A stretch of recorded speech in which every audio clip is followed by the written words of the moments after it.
दोरी निघत नाही रे.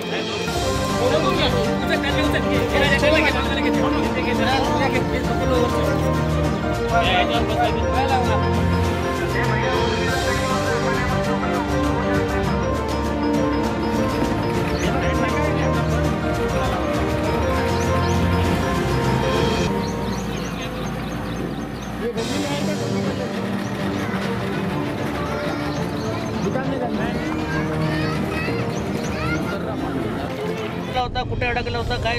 हा, इथं श्रावस्तीनगरला राहणार मी. घरामध्ये खूप पाणी शिरलेलं आहे. मी अटकलो होतो.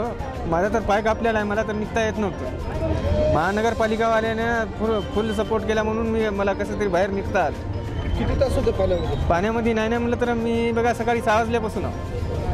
चौकट पाणी आहे का घरामध्ये? हा, चौकून पाणी आहे. खाली घरामध्ये कमरा इतका आहे. घराच्या बाहेर म्हणलं तर 15 फूट पाणी आहे. वसरणी येथून आम्ही 25 लोकांना काढलेलं आहे.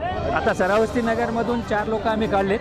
आता नुरी चौकचा कॉल आलेला आहे. आता आम्ही नुरी चौकला निघालेलो आहोत.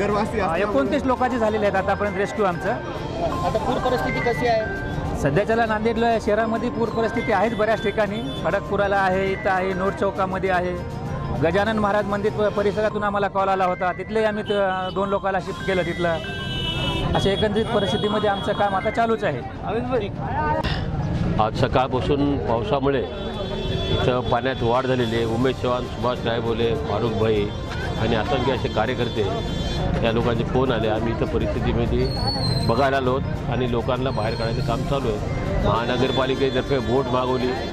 बोट तिथून काही लोकांना बाहेर काढले तिथे. आज जवळपास शहरामध्ये महानगरपालिकेतर्फे या रेस्क्यू ऑपरेशनमध्ये 25 ते 30 लोकांना बाहेर काढलेले आहे. आत्ताच एका आमच्या या भागातील श्रावस्ती भागातील पेशंटलासुद्धा बाहेर काढलेले आहेत. त्या घरात जवळपास 4 ते 5 फूट पाणी आहे. पण बाहेर आले की जवळपास ते 10 ते 12 फुटाच्या वर पाणी आहे.